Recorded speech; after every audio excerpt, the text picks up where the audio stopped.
showers moving through the rest of the region, heading on into the rest of the night tonight. So look at our radar right now. It's very, very busy outside. We're seeing this main line where you can see the red right here going through kind of Kingston, Knoxville, Morristown, even heading towards Dandridge. We're seeing this line of storms that was affecting Middle Tennessee earlier, affecting us now. Now we still have a severe thunderstorm warning in place for portions of the area. This one's going to expire right here for Knox County and Anderson County.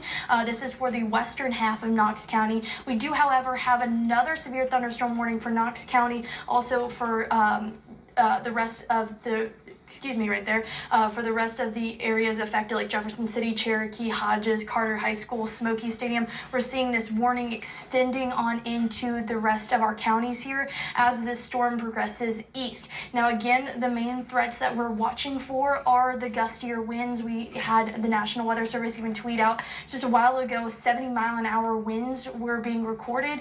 We'll check again on that, but we are watching as heavy rain also impacts us, and maybe even some pea-sized hail. It's not severe hail that we're looking at, but definitely something to keep an eye out on, especially as the storm progresses. Now look outside, you can even see that from our Embassy Suites tower camera. I keep showing this just because there is a lightning show going on out there, just showing how strong and the severe storms moving through our downtown area.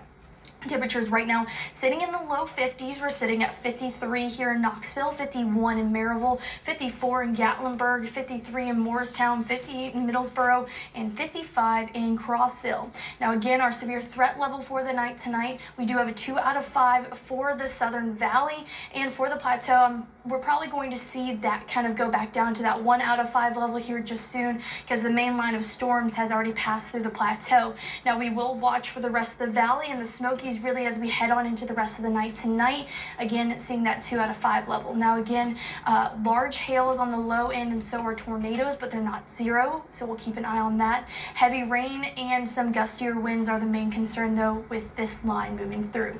Also just want to point out we do have a high wind warning for the Smokies starting about tomorrow going into Monday morning. So let's take a look at our timeline forecast as we head further into the night tonight, just to get a grasp on timing wise with the storm system. So right now we're being impacted here in the valley. It's going to continue to move east and affect the Smokies as we get later on into the night, going into the early morning. We should see a lot of the strength though die down as we head towards around 6 a.m. tomorrow morning, to where we'll be left with mainly just some rain. And even after that rain moves on out, we will be keeping a watch on the radar, because we are expecting to see a mix of snow, maybe some sleet up in the higher elevation of the Smokies. Now it's not very important right now because we are dealing with these storms, but just something I wanted to point out here that we will be dealing with heading on into the day tomorrow. We should see all of that clear up by Monday, and then we do get to see some nice things going into the week next week.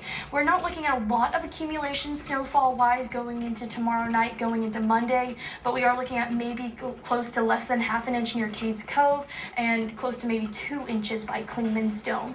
Now again, our rainfall totals are what we'll be monitoring, because it is heavy rain, could cause some localized flooding. We're looking to about 1.5 inches, maybe 2 inches in some places, and again, like I mentioned, localized flooding with those wind gusts as well. Again, after all of this moves through, we will be seeing nice and drier conditions. One last look at the 7-day real quick. We will be seeing temperatures right near normal heading on into next week. Bo. All right, Margot, thank you very much.